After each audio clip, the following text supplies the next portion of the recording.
आणि आता जिल्ह्यांमध्ये काय घडलं ते आपण पाहूयात न्यूज टॉप 9 मध्ये।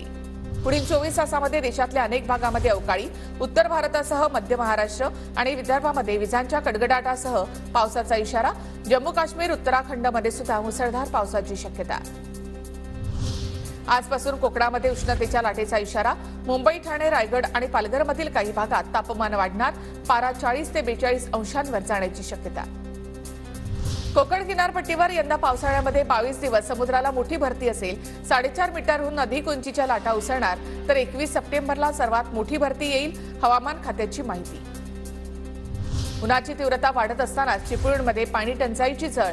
15 गावांमधील 32 वाड्यांना 2 टँकरद्वारे पाणी पुरवठा। गावातील विहिरीचे स्रोत आटल्यामुळे नागरिकांची पाण्यासाठी वणवण। मालेगावमध्ये स्वाईन फ्लूचा शिरकाव, उपचारादरम्यान बाधित दोघांचा मृत्यू। महापालिका आरोग्य विभागाकडून नागरिकांना सतर्क राहण्याच्या सूचना।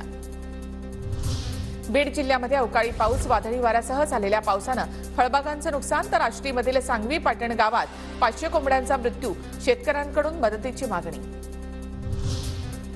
नागपुरात सायबर फसवणुकीच्या गुन्ह्यांमध्ये वाढ। मागील 14 महिन्यामध्ये तब्बल 152 प्रकरणात नागरिकांची 77,57,000ची फसवणूक। 32 गुन्ह्यांचा छडा लावण्यात पोलिसांना यश।